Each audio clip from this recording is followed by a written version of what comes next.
For the last few years, it felt like the only story about San Francisco was one of decline. But lately, the headlines have really started to change. Now, all we're hearing about is a great comeback. So today, we're going to dive into the data behind this recovery and the really steep price that seems to come along with it. Okay, let's get right into it. It wasn't that long ago that the term doom loop was basically glued to San Francisco's name. But fast forward to today, and that whole narrative has flipped. It's all about the comeback. So, what is actually going on behind these two totally different headlines?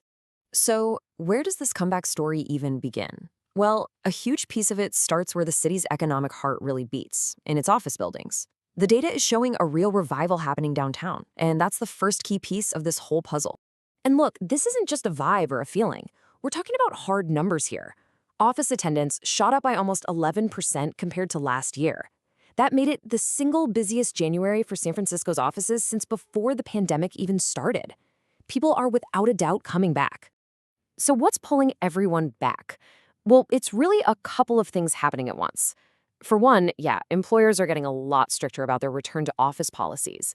But it's not just that. We're also seeing workers themselves change their behavior. A lot of them are actually moving closer to their jobs, many within just 5 miles. And when you do that, suddenly being close to public transit becomes a much bigger deal. And this all feeds into a classic rule of city economics, right? It's like clockwork. When people start filling up the offices again, the demand for housing right there, nearby, is going to go up right along with it. It's a totally predictable chain reaction. Which, of course, brings us to the really tough question here. The other side of this comeback coin. It's one thing for the city's economy to come roaring back, but it's a whole other thing to ask, who can actually afford to be part of it? And that question leads us right into the second, much tougher part of this story, the price of a comeback. Let's really dig into how this recovery is putting an absolutely incredible strain on the cost of living. And yeah, get ready, because here comes the data hammer. It starts with this, a 21% jump. That's the year-over-year rent increase for a 2-bedroom apartment. That's not some gentle uptick. That is a full-on price explosion.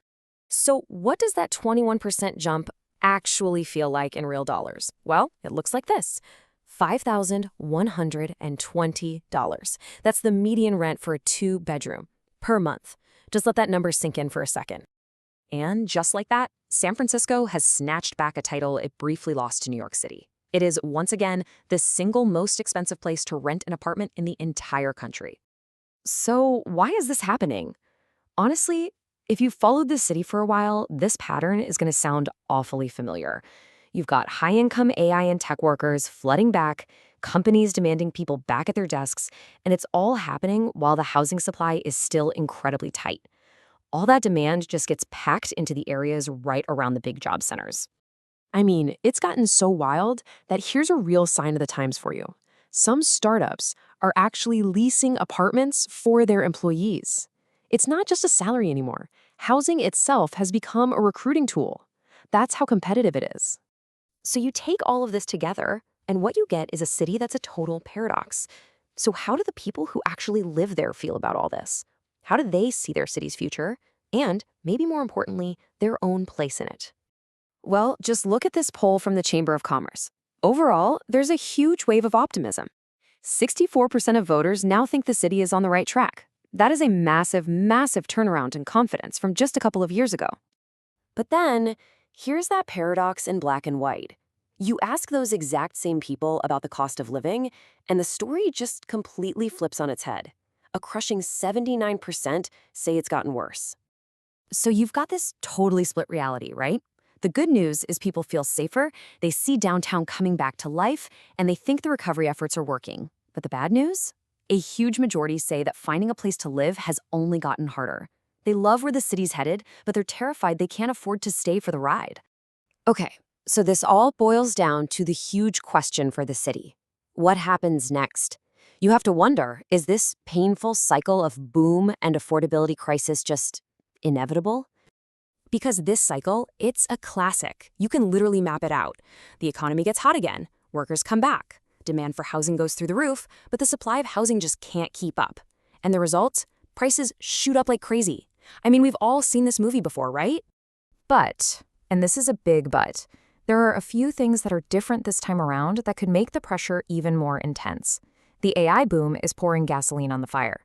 San Francisco is building way less new housing than a city like New York. And those return to office mandates, they're becoming the rule, not the exception.